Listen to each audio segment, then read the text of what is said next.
Muhammadin wa ala alihi wa sahbihi ajma'in. Rabbi shrah li sadri wa yassir amri wa hal 'uqdatam min lisani yafqahu qawli. Allahumma zidna ilman wa fahman wa alhiqna bis salihin. Amin ya rabbal alamin. Sambungan kitab Rasail Qawiyah. Muka surat.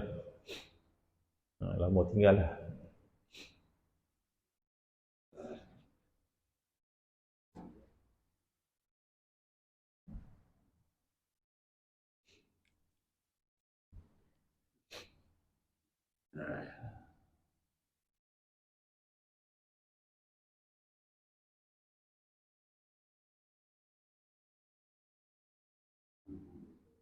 Tak ada.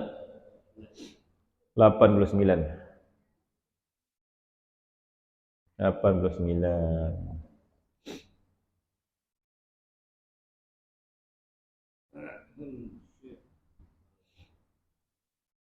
Qala al-mu'allif rahimahullah wa nafa'ana bi fidaun amin. Syekh bagi para masyayikh kami Sayyid Abdul Rahman Al-Majidhub radhiyallahu anhu berkata dengan maksud yang sama dalam syairnya, ghayyabtu nazari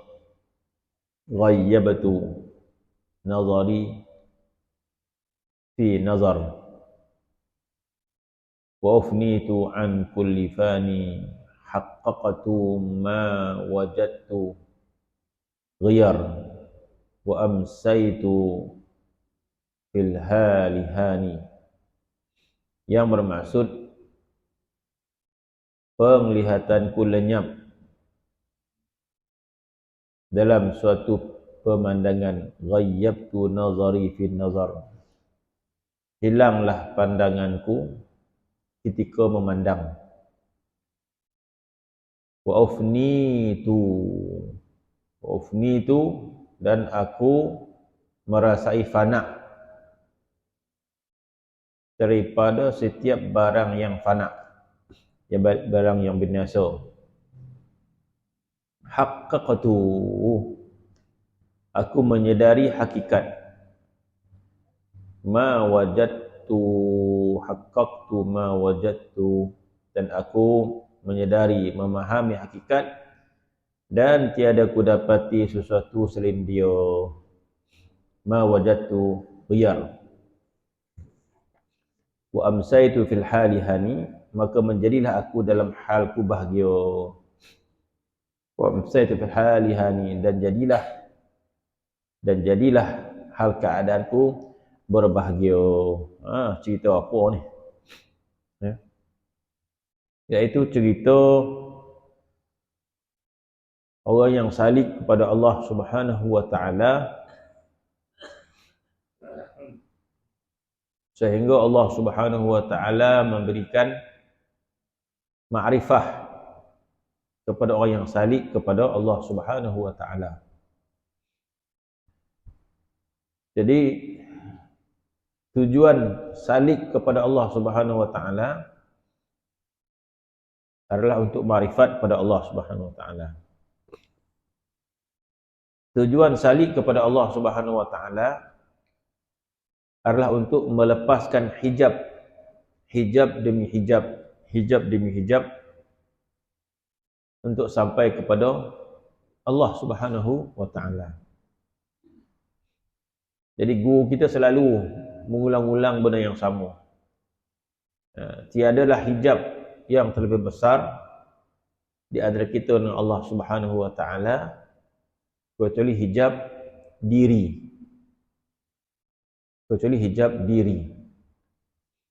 Ataupun kita kata itulah hijab yang terakhir di antara kita dengan Allah Subhanahu wa ta'ala, adalah hijab diri kita. Hijab diri kita.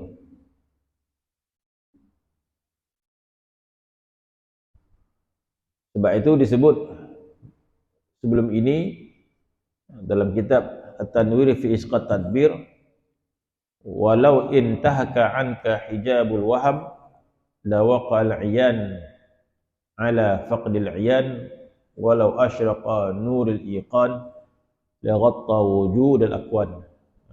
Sebelum ni dengan makna yang sama juga. Sekiranya tabir dinding waham itu tersingkap daripadamu, walau intahaka anka hijabul waham, sekiranya tersingkap dinding tabir waham. Jadi bermaksud yang menghalang di antara kita dengan Allah Subhanahu wa taala adalah waham, dinamakan waham. Apa itu waham? Waham adalah selain daripada Allah Subhanahu wa taala adalah waham. Selain daripada Allah Subhanahu wa taala itu adalah waham. Waham adalah sesuatu yang bukan hakiki. Waham adalah sesuatu yang bukan hakiki. Ataupun dengan makna yang lain, kita sentiasa melihat kepada makhluk. Kita sentiasa melihat kepada makhluk ini. Kita sentiasa rasa takut pada makhluk. Kita rasa bahagia dengan makhluk. Kebahagiaan kita adalah dengan makhluk. Kita takut pun dengan makhluk. Jadi pada perasaan kita, pada sangkaan kita, makhluk inilah yang memberikan kita bahagia, makhluk inilah yang memberikan kita kesusahan. Maka disebut itu adalah kepahaman yang palsu. Itu adalah kepahaman yang palsu yang disebut sebagai waham. Kita dah sebut dahulu dah, waham ini adalah tingkatan yang paling rendah pada sudut ilmu. Pada sudut tingkatan ilmu, waham ni yang paling rendah sekali. Yang paling tinggi sekali nama dia yakin. Yakin. Yang paling tinggi nama dia yakin ataupun ilmu. Ilmu ataupun yakin. Jadi ilmu ataupun yakin memerlukan dalil, memerlukan bukti. Dalam bab ilmu juga ulama berikan 3 darajat ilmu, ataupun dalam bab yakin ulama letakkan 3 darajat yakin. Tapi yang paling tinggi sekali nama dia yakin ataupun ilmu. Dalam bab yakin pun ulama ada 3 tingkatan. Sebagai contoh yang mudah, ada tak tuan rumah dalam tuan rumah, ada tak dalam rumah? Ada kau tuan rumah tu? Itu kan. Ada kau tuan rumah dalam rumah tu? Ada, kata dia. Iyalah, ada. Kau yakin kau? Kata dia. Saya yakin, kata dia. Dia yakin ketika itu tidak memadai dengan sebutan sahaja, buktikan keyakinan tu. Betul kau yakin? Yakin, kata dia. Mana tahu pula? Tu kereta dia tu, motor dia tu. Orang tu ada dua kenderaan dia. Satu kereta, satu motor. Dia yakin tuan rumah ada dalam tu sebab kereta ada, motor ada. Itu memadai, keyakinan dengan dalil memadai. Dengan memadai. Keyakinan yang diterima. Ada petanda cukuplah. Yakin kau ada orang tu ada rumah ke tu? Ada, tengok dapur tak berasap nampaklah. Kau tak ada orang takkan berasap dapur dia. Dia nampak ke orang tu? Dia nampak tak orang? Dia tak nampak. Tapi dia yakin ada orang. Apa bukti dia? Bukti dia dapur dia berasap. Maka orang tu ada keyakinan yang diiktiraf. Yang tak boleh iktiraf, yakin tak ada dalil. Kau yakin kau ada rumah? Yakin. Mana tahu? Entah hati dan khabar ada. Itu tak boleh. Yakin kau ada rumah? Ada. Mana kau tahu? Entah hati dan khabar. Dia khabar ada, orang tu ada. Itu keyakinan yang tidak boleh diterima. Begitu juga dalam bab fiqh. Begitu juga bab ibadat. Solat Di antara syarat sah salat, yakin masuk waktu. Apa maksud yakin masuk waktu? Tahu masuk waktu. Itu maksud dia. Dah masuk maghrib belum? Dah. Mana tahu? Yakinlah kata dia. Apa buktinya? Tak ada, yakin dia. Itu tak diterima. Bahkan tidak sah salat. Kalau sekadar kita agak-agak tapi yakinnya.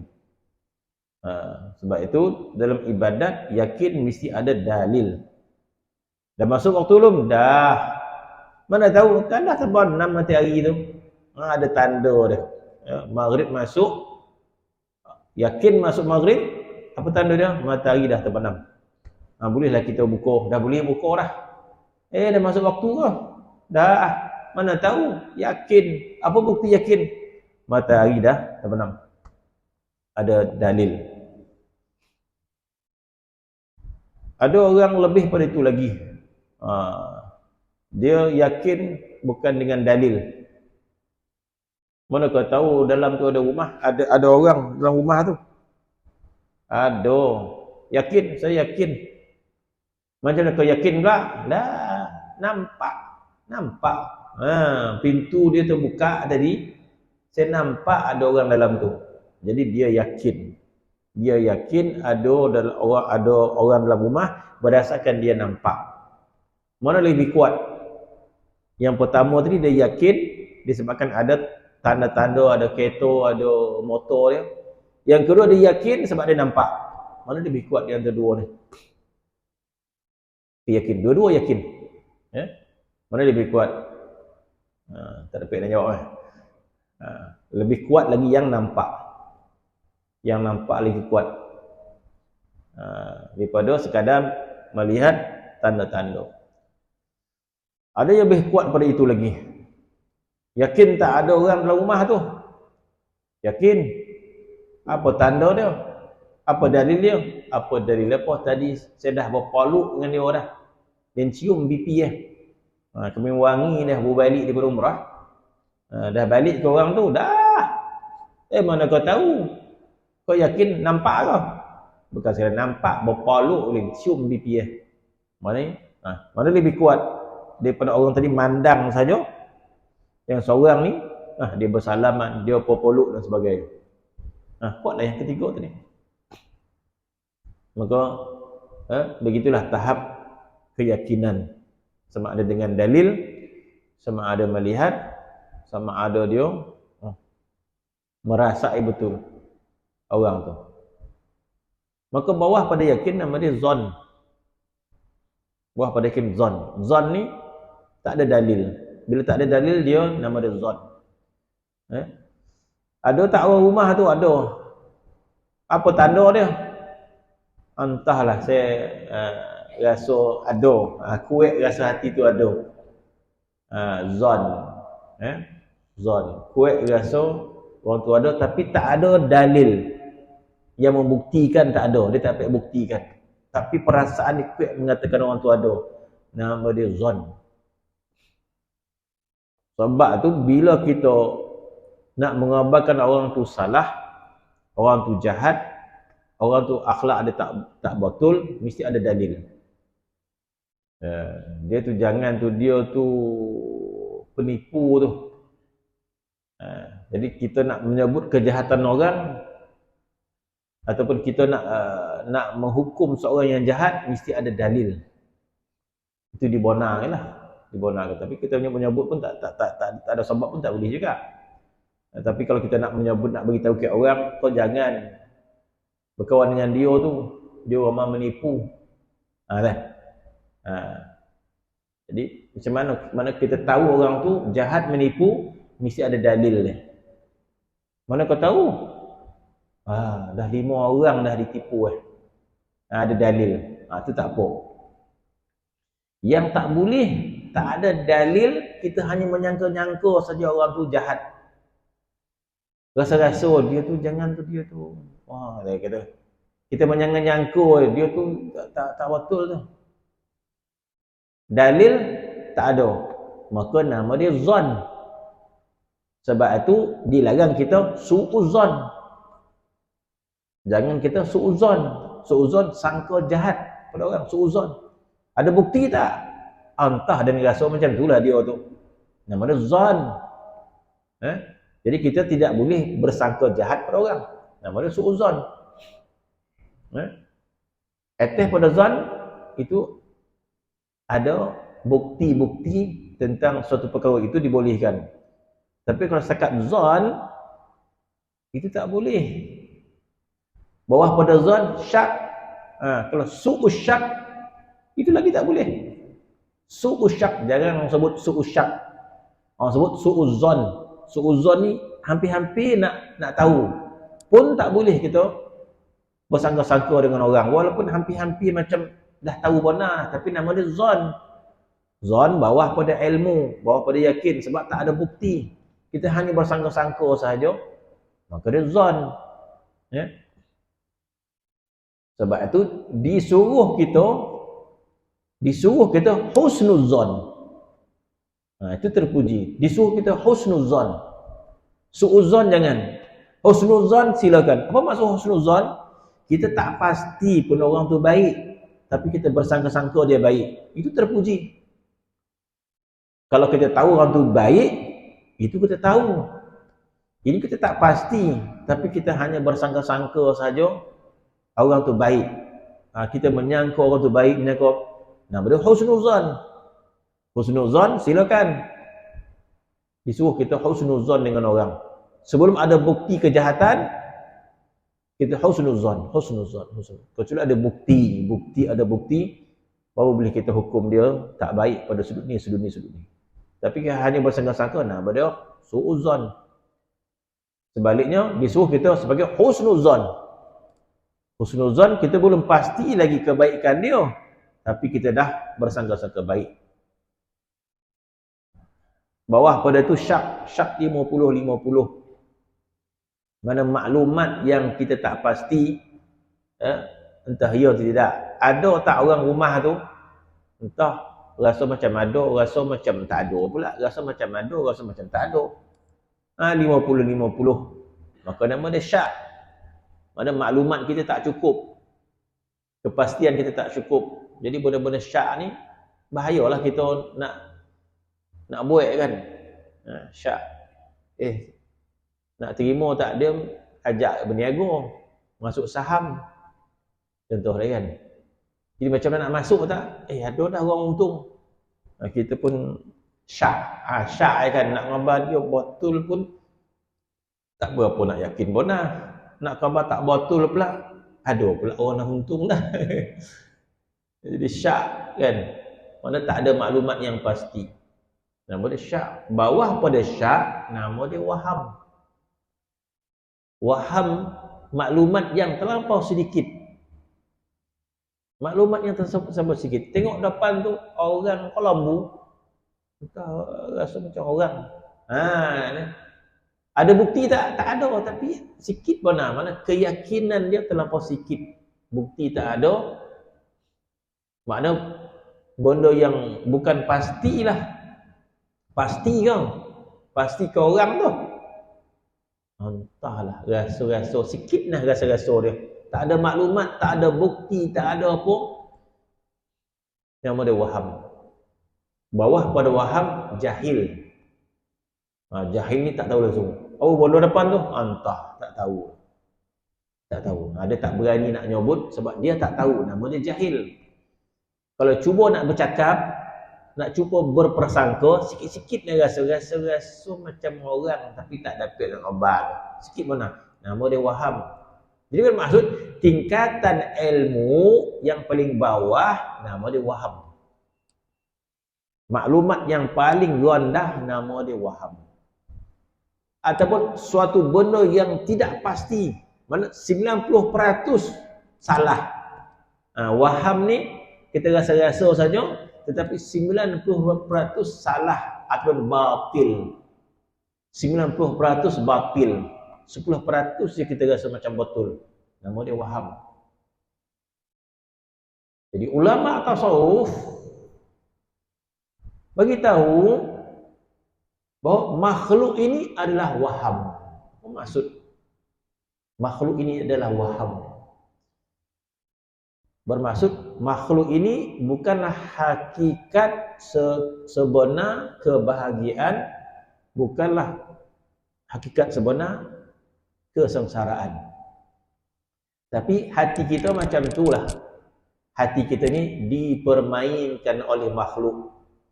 Kita bergembira dengan makhluk, bergembira dengan harta, bergembira dengan anak, isteri dan sebagainya. Tak?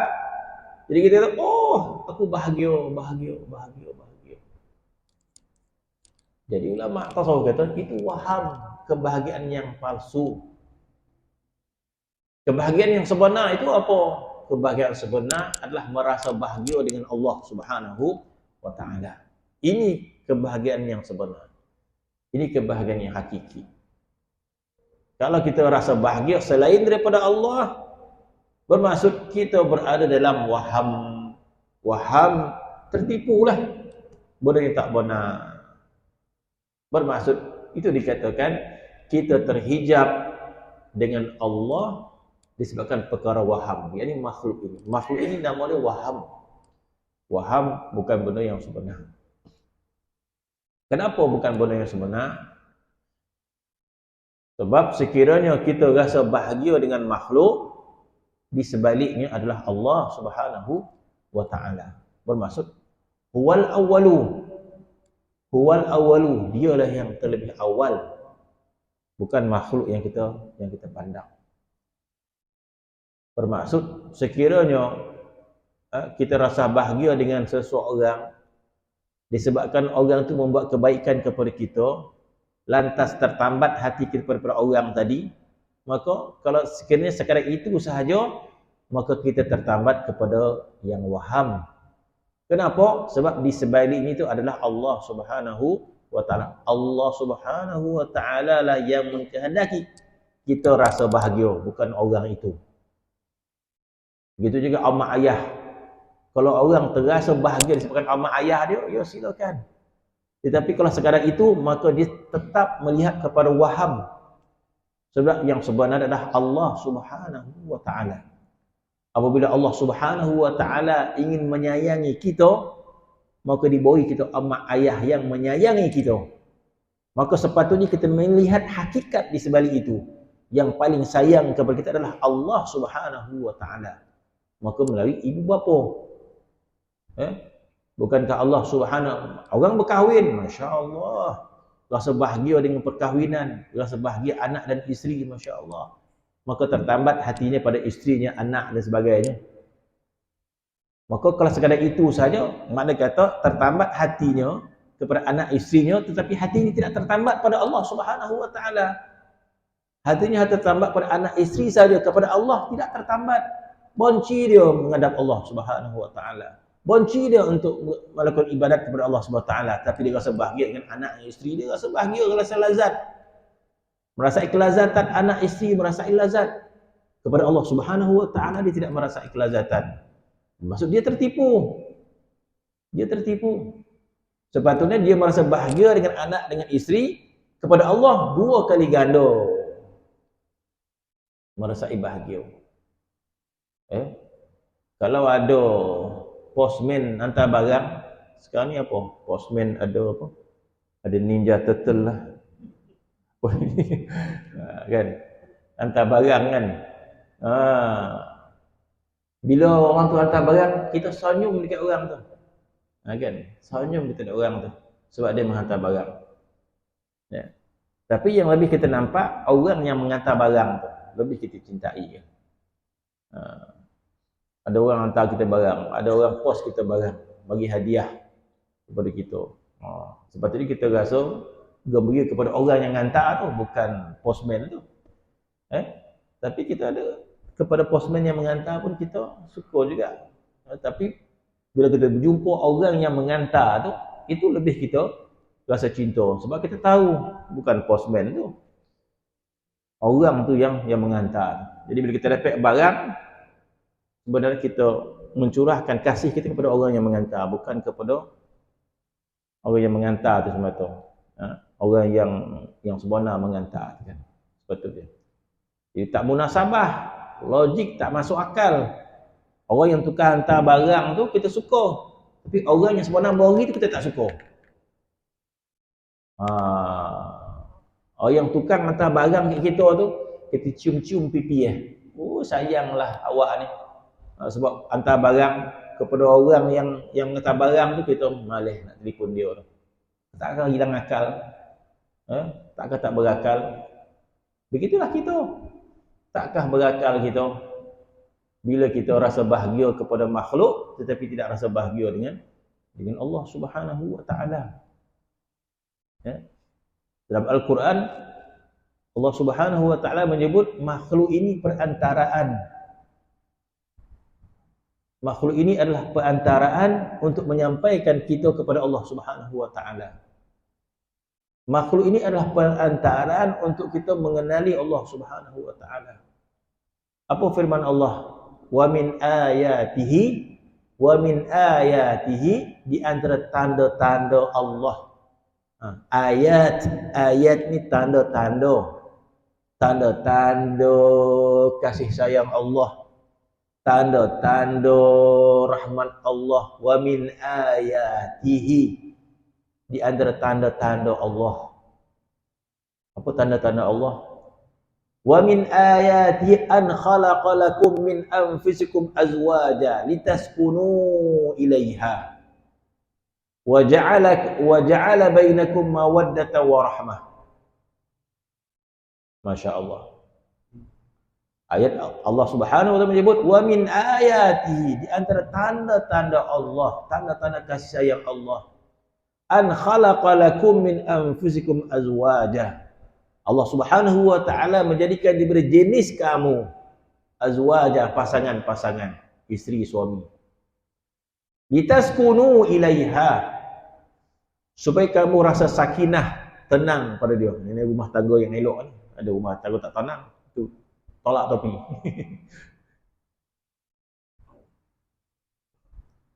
An khalaqakum litaskunu ilaiha, supaya kamu rasa tenang dalam dia.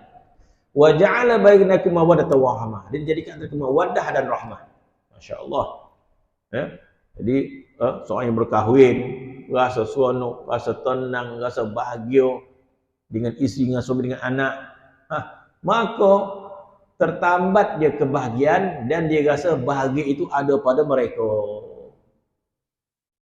Tertinggal Allah Subhanahu wa taala. Dia tidak rasa bahagia dengan Allah, tetapi dia berasa bahagia dengan petanda-petanda Allah Subhanahu wa taala.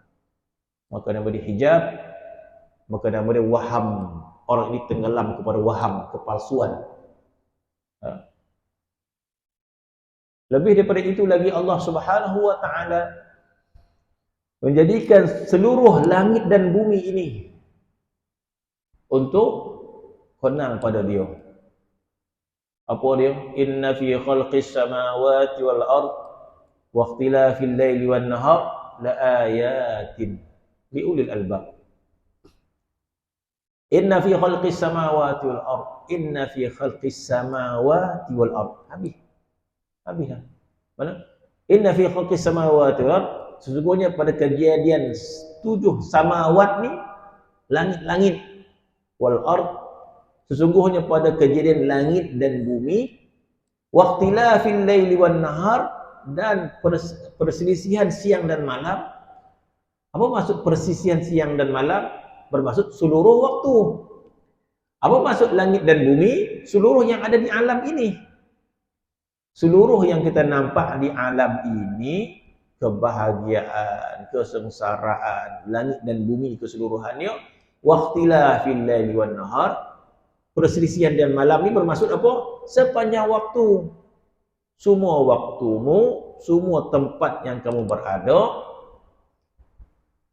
la ayatin, semua itu ada tanda-tanda kepada Allah Subhanahu. La ayatin li ulil albab, ada tanda-tanda kepada orang yang ulil albab. Jadi orang yang ada ulil albab dia nampak. Semua ini tanda-tanda kepada Allah. Ataupun kita kata ayat ini menjelaskan kepada kita, alam ini adalah wasilah. Alam ini adalah perantaraan untuk menyampaikan diri kita pada Allah Subhanahu wa taala. La ayatin lil albab alladzina yadhkuruna Allah qiyaman wa qu'udan wa 'ala junubihim wa yatafakkaruna fi khalqis samawati sampai akhir ayat dia. Jadi bermaksud kita ini manusia yang jahil, manusia yang lemah. Kita hanya terhenti pada makhluk-makhluk sahaja. Tidak sampai kita kepada Allah Subhanahu wa taala. Disebabkan apa? Disebabkan nafsu kita. Jadi nafsu ini dia menghalang kita untuk berzikir pada Allah Subhanahu wa taala. Dia tak bagi dia berzikir. Nafsu tak bagi kita berzikir. Nafsu tak bagi kita berzikir. Bila berzikir suruh lolap. Tu. Bila kita berzikir dah muak di lagu-lagu kan kita bodoh yang muak. Tu nafsu tak bagi. Sebab apa? Nafsu tahu. Kalau kita boleh mengalahkan nafsu kita, maka selepasnya adalah Allah Subhanahu wa taala. Tak kejahat nafsu. Nafsu jahat. Dia kan bahkan Allah Subhanahu wa taala sangat-sangat bermusuh dengan nafsu. Allah taala sangat-sangat bermusuh dengan nafsu ini. Sebab nafsu ini dia melawan Allah Subhanahu wa taala.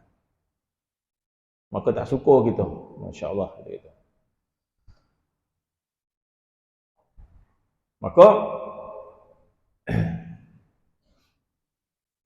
kata Syekh Sayyid Abdul Rahman Al-Majzub radhiyallahu anhu. Nama dia pun digelar sebagai Al-Majzub. Hurailah sikit apa makna majzub. Masya-Allah. Majzub itu kata orang yang mencintai Allah Subhanahu wa taala. Majzub adalah orang yang ditarik-tarik. Bukan dia macam kita balik kampung raya lah.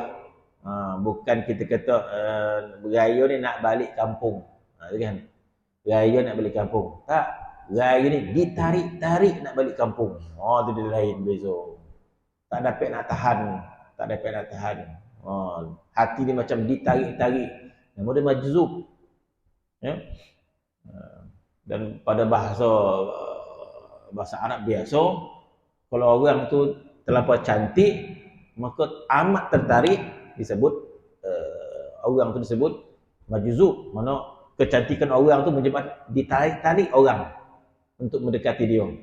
Itu disebut jazbah atau injizab. Jazbah ni suatu benda yang terlampau lazat, terlampau cantik. Maka tak boleh nak tahan-tahan hati kita, ditarik-tarik.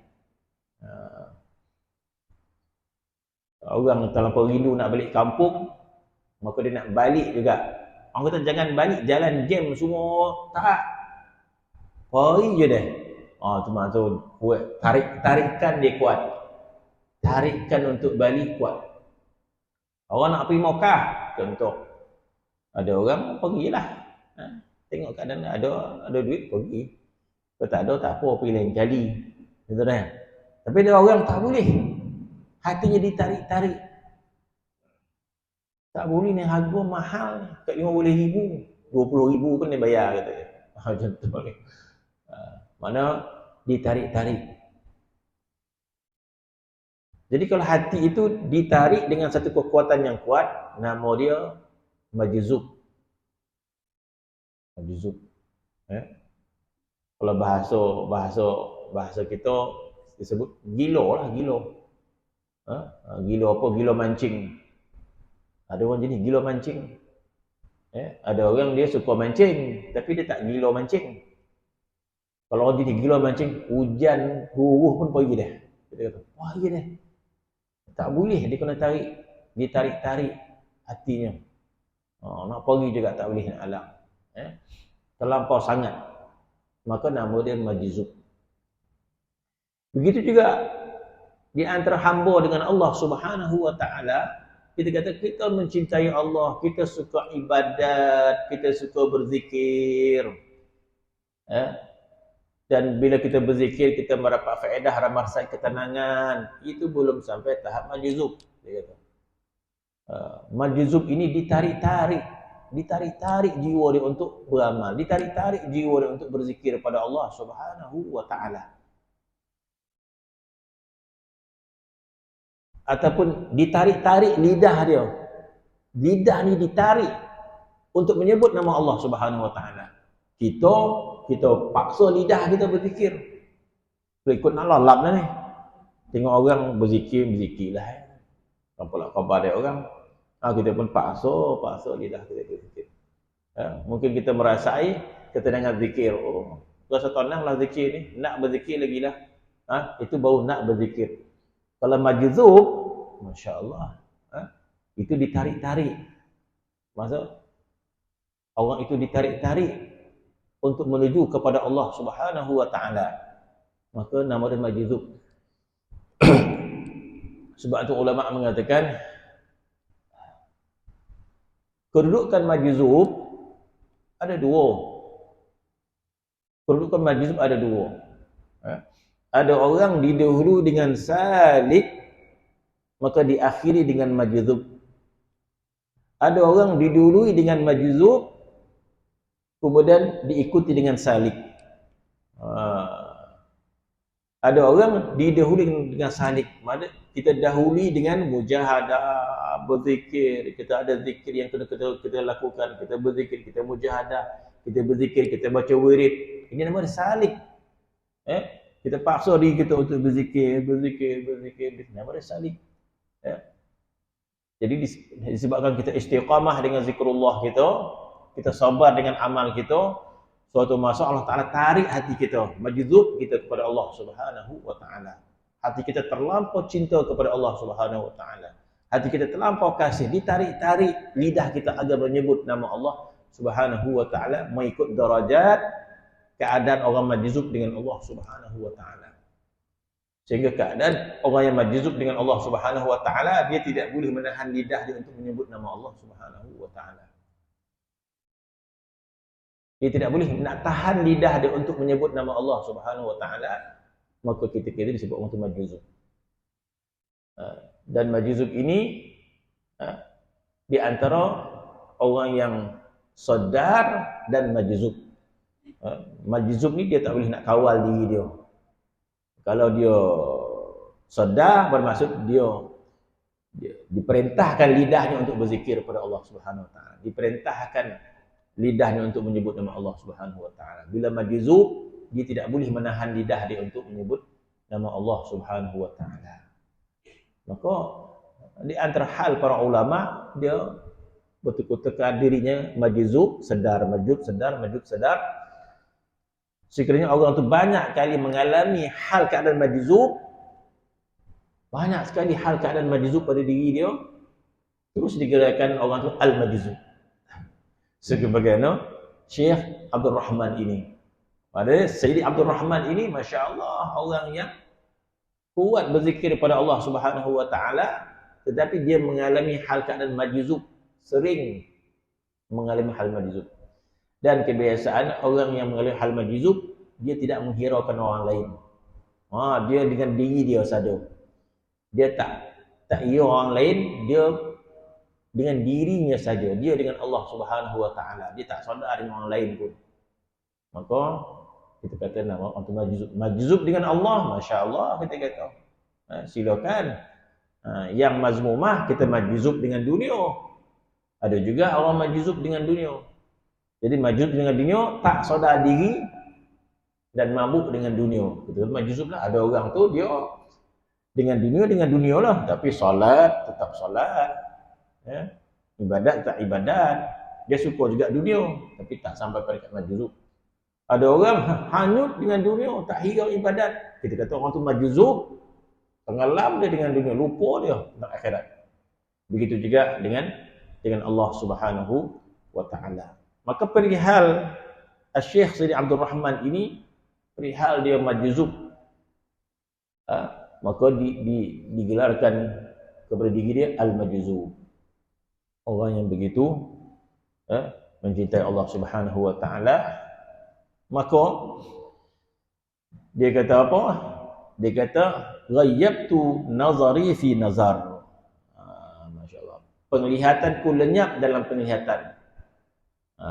Bermaksud dia melihat tapi penglihatan dia lenyap di dalam penglihatan Allah Subhanahu wa taala.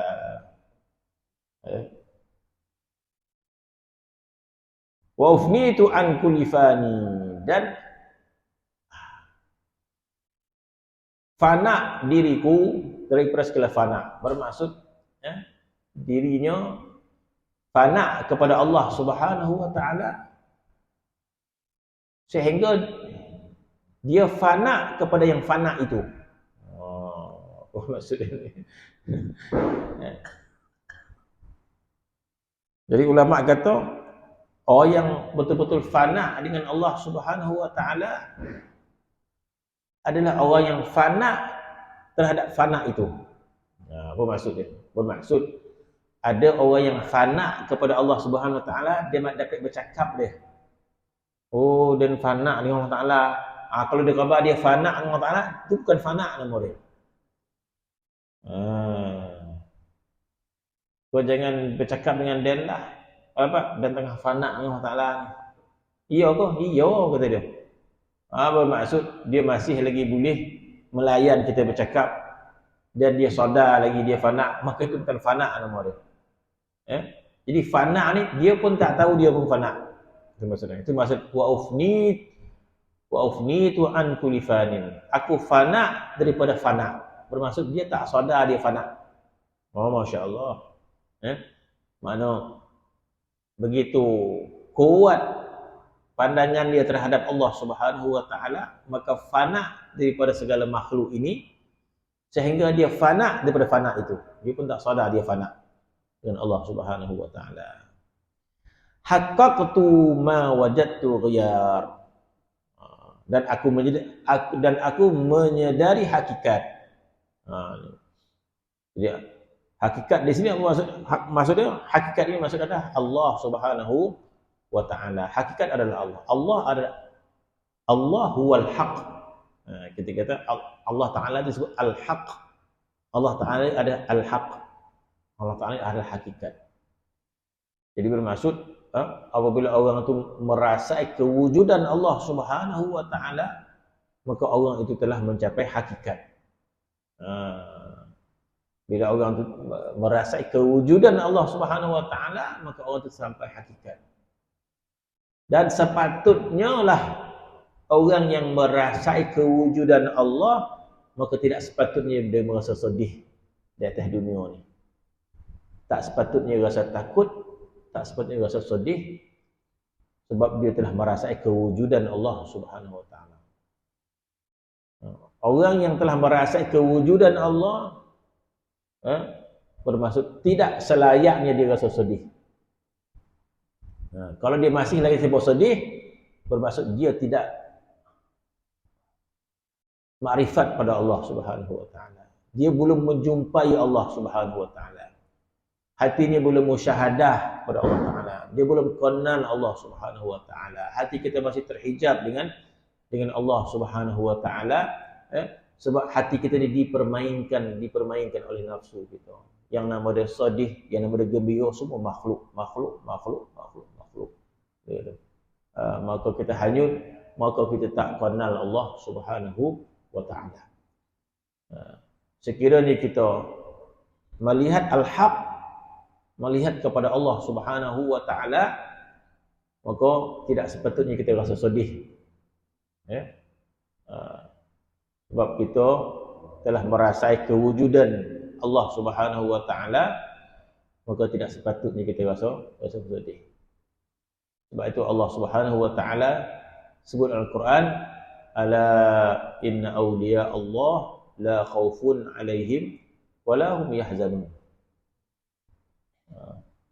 Allah Taala firman dalam Al-Quran, ala inna awliya Allah la khaufun alaihim wa la hum. Ala, ketahuilah, inna awliya Allah, sesungguhnya para awliya Allah Taala itu la khaufun alaihim wa la hum yahzanun. Mereka tak ada rasa takut dan mereka tak ada rasa sedih. Kenapa para awliya tak ada rasa takut tak rasa sedih sebab dia telah mendapatkan Allah. Dia telah melihat Allah. Dia telah merasai kewujudan Allah. Dia telah merasai bahagia dengan Allah Subhanahu wa taala dan dia memahami apa itu makna makhluk. Jadi makhluk ini adalah ketentuan daripada Allah Subhanahu wa taala. Makhluk ini adalah dalil Allah Subhanahu wa taala. Maka yang sebenar dia adalah kewujudan Allah Subhanahu wa taala. Jadi dengan jalan mana? Dengan jalan banyakkan berzikir. Dah banyak dah berbuih mulut dah.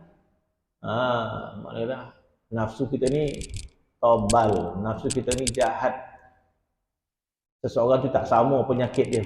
Ada orang kena berzikir 10,000, ada orang kena berzikir 20,000, ada orang 30,000 untuk membersihkan hati dia. Ada orang berzikir 1,000, ada orang berzikir 100.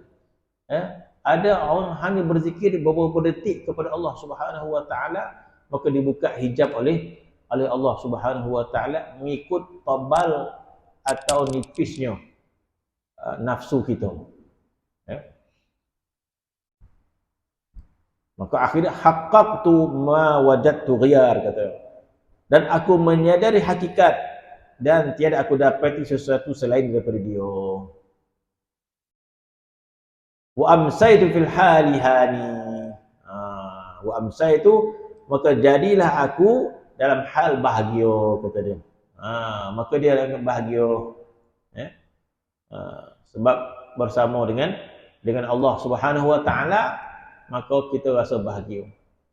Sebab apa? Sebab segala yang ada di dunia, segala yang ada di akhirat adalah milik Allah Subhanahu wa taala, milik dia. Kita dapat RM2 orang tu bagi.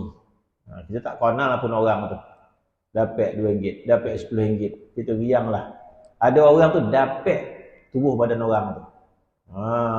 Dapat dia peluk orang tu. Orang tu dipegang tangan ni. Kita baik.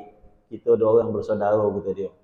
Mana lebih bahagia orang yang tak kenal, yang tukang bori tadi cuma dapat duit RM10, RM50, dengan orang yang dapat betul bersaing dengan orang tadi. Maka jadi orang baik pada dia. Jadi ini lagi lebih hebat. Sebab dia bukan dapat sekadar dapat pemberian orang tu, dia dapat orang tu. Mendapati orang tu. Inilah kemuncak kebahagiaan. Mana orang tu telah menyayangi dia. Begitulah dengan Allah Subhanahu wa taala.